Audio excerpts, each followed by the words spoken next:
everything felt like I was living in a dream, almost like a game. Almost like I've heard it on the channel before. Almost like my brain was on autopilot. It felt like I was controlling myself.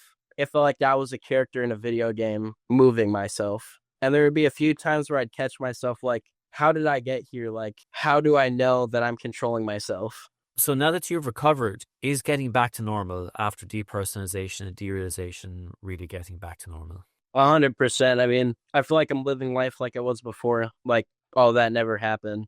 I feel just as happy as I was before. Yeah, it's 100% getting back to normal.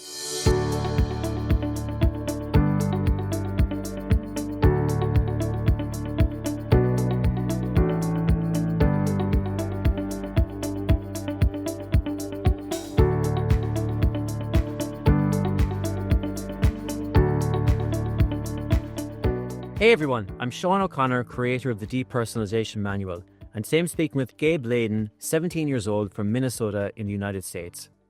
Gabe's experience with depersonalization derealization disorder began in late 2024 after a panic attack following a bad experience with marijuana. What followed was a frightening period where everything started to feel unreal, along with intense fears of going crazy and worries that something was seriously wrong with his health. Gabe's symptoms included feeling detached and unreal, a constant fear of losing his mind, and obsessive worries about dying or something being permanently wrong. Gabe discovered that what he was experiencing was derealization and depersonalization after watching videos on this channel, a moment that helped him finally put a name to what was happening and realize that he wasn't alone. Gabe struggled with the symptoms for about a year, but as the symptoms faded, life began to feel happier, lighter, and more manageable again.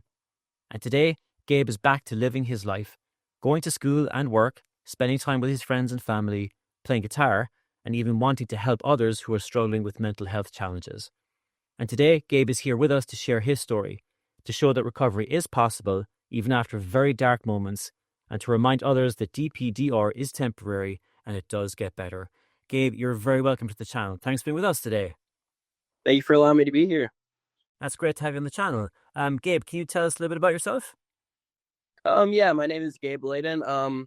I'm from Minnesota. Pretty much everything that he just went through.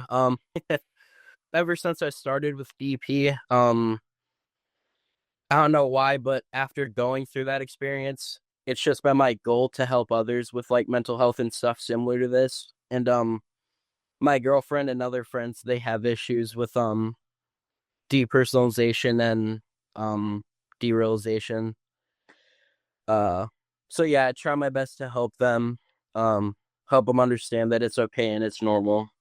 Something that I found, Gabe, after I started speaking openly about the experience I had, and this wasn't until years later after I'd recovered, was that how common this is. Because I talked to people who, I mean, I never even knew would have had issues with anxiety. And it turned out that they had struggled with depersonalization for like a year back, maybe a decade ago or something like that, but they wouldn't even have known what it was. But isn't it so interesting to see that, like, even in our circles of friends, like, and as you were saying with your even with your girlfriend, that this is actually it's really common. But it's good to know that it's common too, because that makes it less scary, you know? Yeah, I remember about a month after I first started it, I had found your channel and I told my brother, I was like, yeah, I guess it's something called like derealization. And he's like, what's that? And I'm like, it's basically like you feel like you're living in a dream or you feel like everything's unreal. And he's like, wait, I've had something similar like that before. And that's how I found out that my brother had actually gone through this before. Right, right. It's Yeah. This is so common. It's so common, but until we kind of hear the description of it and that there's a name that attached to it, it just people often say, "Oh, it's just that weird kind of feeling," or "I feel a bit disconnected." But there's actually a name for it, and once you see there's a name for it, that makes it much easier to deal with. So are you in school at the moment, Gabe, or what's happening in your life? Um, yeah. I'm currently in 11th grade. Um, hoping to graduate by the end of next year. Um, I currently am employed at Fleet Farm. Uh, that's like a store here in Minnesota. We sell like hardware and farm use stuff. And you play music as well, do you? Yep, I play guitar and actually one of the big motivators for me getting through derealization. I know it sounds pretty weird, but I went to go see a band live. Their name's Hollywood Undead, and they allowed me to go on stage with them and play guitar. And Nice. yeah, and I know it sounds weird, but like something about that just like gave me a big kick. Like I can really still do anything, and derealization hasn't taken over my life. Like that's truly how that experience helped me. So I think guitar has been a big motivator for me. That's awesome. How did that happen? Did you like put up your hand to try to get on stage, or did they just grab you, or what happened? That's exactly what happened. They said that they needed a fan who knew how to play guitar, and I was like, "Oh, I know how." And yeah, they let me on stage with them and showed me how to play their song real quick backstage. But yeah, then I got to play them Fantastic, man. Fantastic. And what kind of stuff do you like to play yourself on guitar? metal and rock music. Hmm. A little bit of the harder stuff, but like not like the screaming metal. Yeah, yeah. What kind of bands are you into?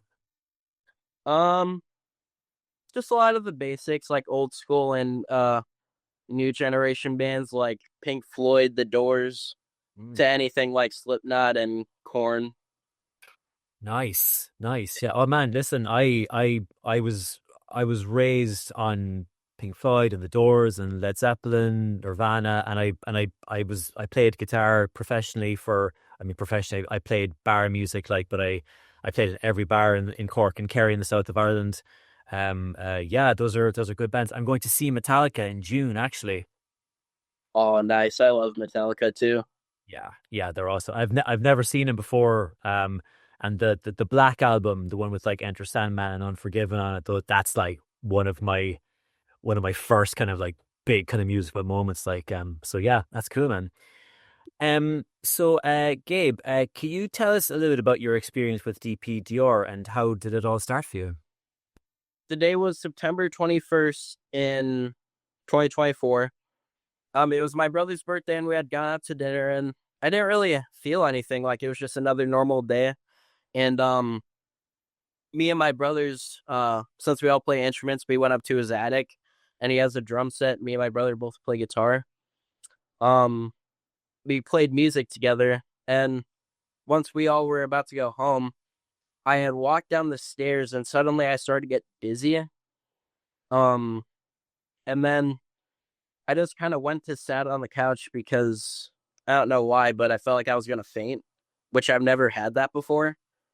Um, and that's when I heard my brother talking, and his voice was almost echoing, like it was almost like he was in another room speaking, but he was right in front of me. And I don't know why, but something about that really scared me. So that's immediately when I started to panic. My mom had taken me home because we're done at my brother's house, and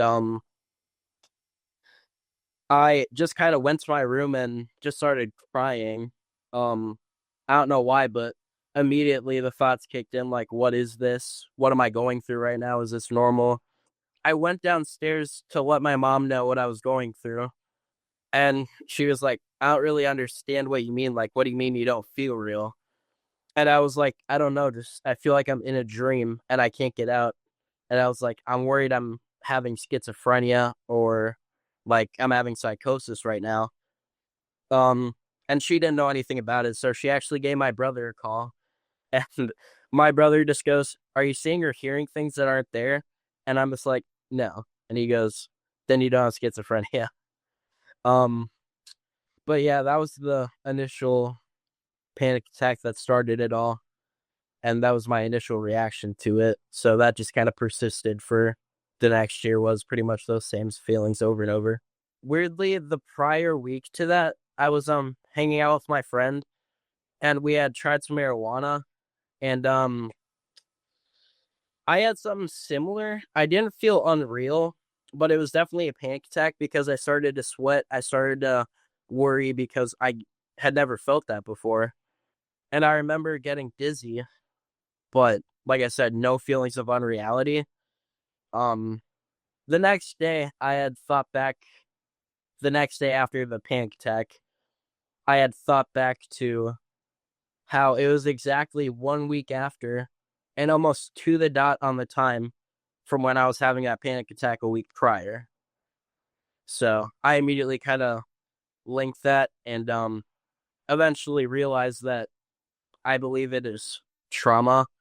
Like it was almost like I think it's called anniversary trauma, where like you get very anxious like on the anniversary of something traumatic that happened. It's quite a common thing. It's more common than people might realize. Having a bad drug experience, in particular weed, just because it's so common, and then coming down, feeling okay, and then some time later, it could be days, it could be weeks, having another panic attack that feels like it's coming out of nowhere.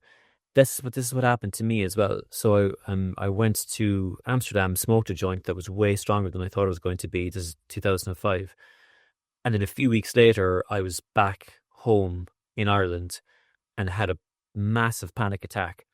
And for me, the scariest thing about that, and I wonder, did you have something similar, Gabe, was that like I felt like I was back in that kind of weed headspace. I felt like I was kind of high again, even though I hadn't taken anything, and that was really scary. And did you were you making that connection when that happened, Gabe? Were you thinking, oh, this might be because of what happened with the marijuana a week before, or did it feel like a completely separate thing to you? Um no, it actually felt very very similar. Like almost to the dot of how it felt.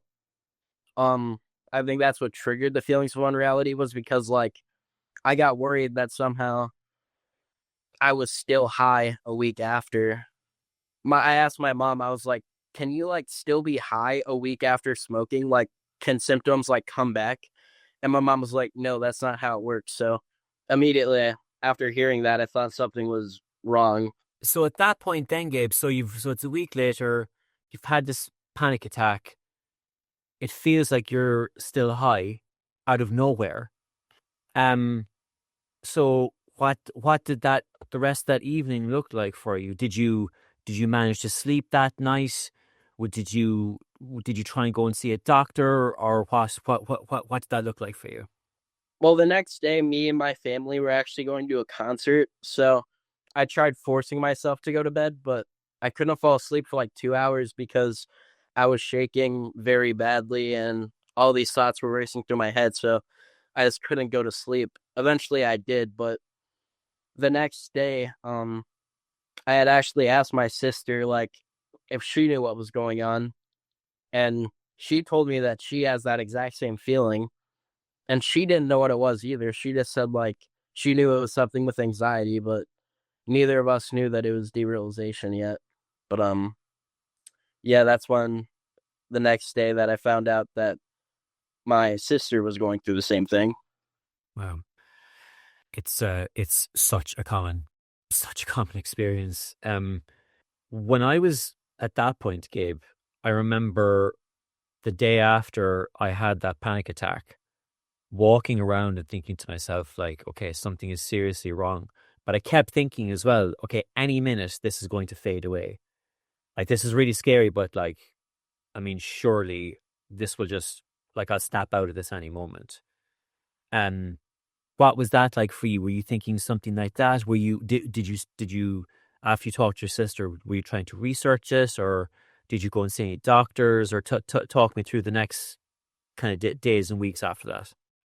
I mean, after hearing that she has something similar and she acts completely normal, like she's a normal person, she's very outgoing, she's very friendly. Um, I guess hearing that she goes through that was kind of like that's interesting because like how can she have this but she seems completely normal? And was it 24/7 at that point, Gabe? Was it around the clock? Yeah, it just kept going. It never went away. That's another thing that was alarming to me was that it never stopped. I thought maybe one day I'd sleep it off and then wake up and I'd be fine again, but that just never happened. were you able to go to school and, and work at that time as well?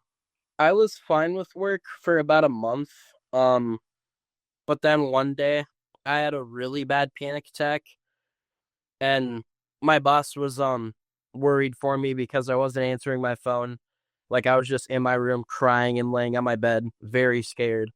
Um, so my boss called my brother because I worked with my brother at the time, and they had both came to the house and checked on me, and I told my boss I was like, I can't do this anymore. Like this is way too overwhelming for me, and I don't think work is what I need to be doing right now. So I had quit my job. School, I was in online school at that point, so I was just already at home for school. So your brother knew what was happening, and your mom knew as well. It sounds like you've got some really good supportive people around you. But what was it like with them? Was this, were you trying to describe what you were going through with them, or were they? I presume they were checking in on you a lot, but they must have been quite concerned about you. Yeah, they were definitely worried. I think my mom knew that like it wasn't as serious as I was making it out to be because she's had anxiety and panic attacks before, but she's never had the derealization symptoms. So that part she was a little bit confused about. But other than that, my mom said that she related to it and she understood how it felt. So that was a little bit comforting to know. Especially with my brother knowing that he went through it and my sister. Yeah, yeah, absolutely. And so, did you go and speak to any doctors or therapists? It was in October. Um, Me and my family had took a trip to Wisconsin Dells. That is like a place in Wisconsin where they have a bunch of fun stuff to do, like amusement parks and attractions. We went there for a day, and honestly, for a little bit, my I didn't really feel the derealization. Like it's not like it wasn't there, but I just hadn't noticed it because I was actually having fun and like wasn't worried about anything. But on the car ride back, I had another panic attack, and I had actually gone from my dad's house to my mom's house, and my mom was worried about me because I was just laying on the couch crying, and like she could tell that I was very terrified. So she was like, "What's wrong?" And I was like, "I think I need to go to the hospital. Like something's not okay, and like I'm very worried." And by that time, I had actually started getting suicidal from it. Like I had a lot of suicidal thoughts because of it. And when we went to the hospital, they had requested me going to a place called Generos, which is like a place where if you're suicidal, like they'll you go there and like they'll keep watch of you and everything to make sure that you don't harm yourself. Um, and I thought that that would be really good for me because I still had that feeling in me that I didn't want to end my life, but my mom was very worried for me, so she had me go there for a week, and that place helped a lot because they uh they had told me that what I was going through was normal, and what I was going through is not schizophrenia and it's not psychosis. So the hospital definitely helped by going there. Okay. I'm sorry you went through that. That's yeah, it's very hard. I certainly would have had a period like that as well where when this you don't understand what's happening and you can't see a way out of it and you feel like no one can help you and you can't seem to help yourself. It's a very, very difficult place to be in. Um, just to rewind a little bit as well, Gabe, can you can you talk us through um some of the symptoms you're experiencing? You've mentioned a few of them, but can you just go into a bit more detail about the symptoms you're experiencing in this time? Um, a lot of dizziness and eye floaters were a big thing for me too. I thought those were hallucinations, so that was another factor playing into the I'm schizophrenic theory or I have psychosis. A lot of derealization, of course. Like everything felt like I was living in a dream, almost like a game. Almost like I've heard it on the channel before. Almost like my brain was on autopilot, is what it felt like. Like it felt like I was controlling myself, but at the same time, it felt like I was a character in a video game moving myself. And there would be a few times where I'd catch myself like, how did I get here? Like, how do I know that I'm controlling myself? A lot of questions like that would happen. Yeah. Yeah. That's a good description. It does feel like you're in a game, like you're in a dream, um, like you're kind of behind your own head, watching yourself, watching your life happen. It's incredibly frightening, incredibly disconcerting. Um, you may have answered this already, Gabe, but one of my questions is, what was your lowest point in the whole experience? But maybe it was just what you just described, but maybe it's something else. Um, I definitely say, although the hospital helped a lot, that was definitely the toughest time because that was when my mentality during this whole experience was the worst. Because I was very suicidal at that point. I truthfully had like, I just gave up. It felt like I stopped planning for future stuff because I truthfully thought like I was gonna lose it at any second. So I had just given up. It felt like, and yeah, that was definitely the roughest time during the experience. Yeah, it is. I remember that specifically as well. The feeling that all of the things I wanted to do were gone. It's all gone. Like forget about travel, forget about playing music, forget about playing live music anymore, forget about all of it because I'm so consumed by like this feeling that I'm not here or that I'm in a dream or I'm in a game that nothing else matters. Yeah. Um so and also just out of curiosity, Gabe, when you were in that mental health facility, like were you discussing anxiety or discussing depersonalization and derealization? Was that a part of the communication? Yeah, I had let him know that I had derealization because by that time it was about halfway through October, and that was when I first discovered your channel. Um, and I was put in the hospital about October 26th of 2024. So I had let them know that what I was experiencing was derealization. Um, and I still, even though I saw the channel, I was still worried that it still could be worse, and that my experience was different than everybody else's. So yeah, I had let them know, and they kept having to remind me like, it's normal, you're okay, you're just having anxiety. It was nice to have them there because I truthfully think that I could have ended my life if I didn't have that support, like from actual doctors telling me like that I'm okay. We're here. I think on this channel as well, we hear so many stories of not being able to get the explanation that you want or the help that you want, and there can be a lot of frustration there. And I certainly would have had that, but I think it's also so important to remember that like that this doctors and medical health professionals they want to help. And if unfortunately a lot of the awareness of depersonalization derealization isn't where it needs to be, but the system is there to help you.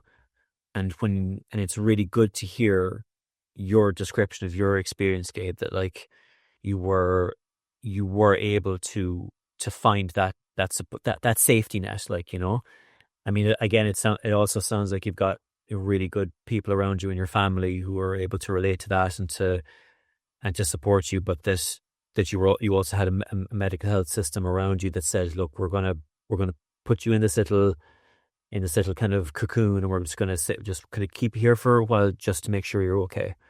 Um, and if that's what you needed at the time, then and that's what worked for you, then that's great. Um, the worry as well, Gabe, that like, what if mine's different or what if mine's worse? I I've over the years, over the last 2 decades, I've spoke to tens of thousands of people around the world, and I would say that one of the most common things that people say to me across the board is um, that they were scared that theirs was different or that theirs was worse.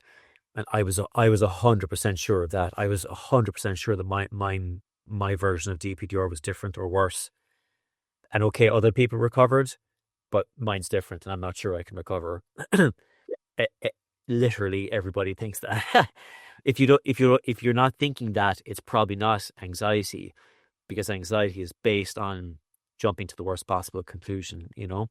But it's like once you're aware of that, and once you're aware that you're actually not that special in a good way, it gives you the permission to let it go and to not be so catastrophic about it, which I certainly was.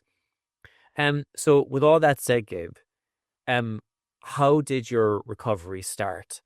And what were the first kind of little changes like? What did it feel like? Um, the recovery began, I'd say, in about April of 2025. The symptoms didn't go away, but I felt like I was getting happier almost. Like I was actually doing more stuff than I was in the beginning of the experience.